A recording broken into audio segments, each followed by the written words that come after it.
उप मुख्यमंत्री केशव प्रसाद मौर्य ने कहा, प्रत्येक ग्राम सभा को आदर्श ग्राम बनाए जाने पर विशेष जोर देते हुए इस वर्ष प्रत्येक विकासखंड में 1 से 2 आदर्श ग्राम सभा बनाया जाए और अगले वर्ष इसकी संख्या बढ़ाई जाए। आवश्यकता पड़े तो आईआईटी बेचू की भी सहायता ली जाए। शासन की योजनाओं को क्रियान्वित प्रभावी तरीके से गुणवत्ता के साथ समय से सुनिश्चित कराया जाए। उन्होंने जन समस्याओं के प्रभावी समाधान पर विशेष जोर देते हुए कहा, जन समस्याओं को समाधान ब्लॉक, तहसील और जिला स्तर पर ही प्राथमिकता पर सुनिश्चित कराई जाए। आज बाबा विश्वनाथ जी की नगरी काशी में एक दिवसीय कार्यक्रम मेरा यहाँ पर था। पहला कार्यक्रम भारतीय जनता पार्टी का ये काशी महानगर का प्रशिक्षण वर्ग था, उसका समापन सत्र था, उसमें मैं कार्यकर्ताओं के साथ मिला। उसके बाद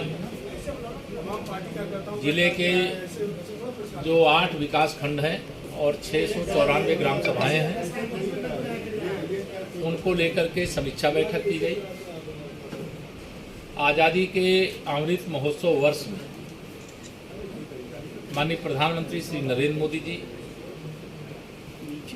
के मार्गदर्शन में हर जनपद में आबलिक लोकसभा, जो जनपद एक लोकसभा से ज़्यादा बड़े हैं या एक लोकसभा से कम हैं, उनको ध्यान में रखते हुए हर लोकसभा क्षेत्र में ग्रामीण क्षेत्रों में 75 की संख्या में अमृत सरोवर बनाने का एक निर्णय लिया गया है। उत्तर प्रदेश में 6000 की संख्या में ऐसे तालाब, जिनको अभी तक हम जानते हैं, एक बहुत व्यापक योजना के अंतर्गत उसे अमृत सरोवर के रूप में विकसित किया जाएगा। वह गांव का एक दर्शनीय और एक बहुत ही उपयुक्त स्थान होगा, जहां पर लोग चाहे सुबह मॉर्निंग वॉक करना हो इस दृष्टि से भी, और चाहे वहां के बच्चों को तैराकी सीखना हो इस दृष्टि से भी, चाहे वहाँ नौकायन करना हो इस दृष्टि से भी, उसको बहुत सुंदर और भव्य बनाया जाएगा। सरोवर के चारों ओर ऐसे वृक्षों को भी वृक्षारोपण किया जाएगा, वृक्ष लगाया जाएगा